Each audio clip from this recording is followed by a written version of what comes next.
Imagine a time when art, music, literature, and culture came together to redefine what it meant to be black in America. A movement so powerful that it reshaped not just a neighborhood but an entire nation's understanding of race, identity, and creativity.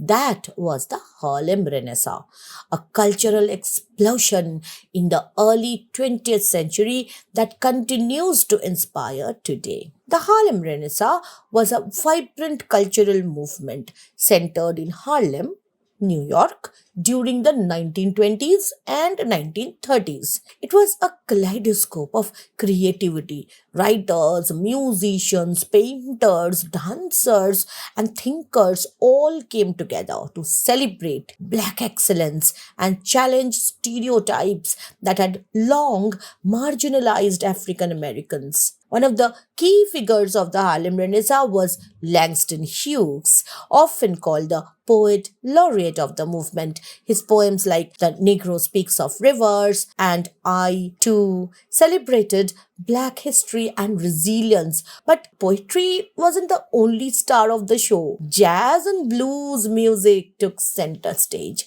with legends like Louis Armstrong, Duke Ellington, and Bessie Smith bringing Harlem's nightclubs to life.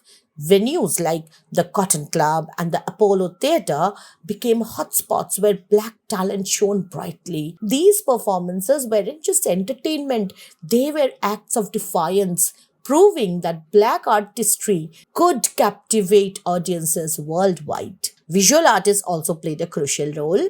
Aaron Douglas, often called the father of black American art, used bold lines, silhouettes, and Egyptian inspired motifs to depict themes of slavery, freedom, and hope. Meanwhile, Zora Neale Hudson, through works like Their Eyes Were Watching God, captured the voices and folklore of rural black communities, preserving stories that might otherwise have been lost. Harlem Renaissance was a movement that laid the foundation for civil rights and cultural empowerment.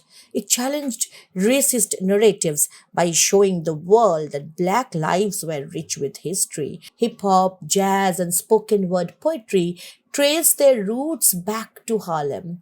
And movements like Black Lives Matter echo the same calls for justice and equality that fueled the art of this period.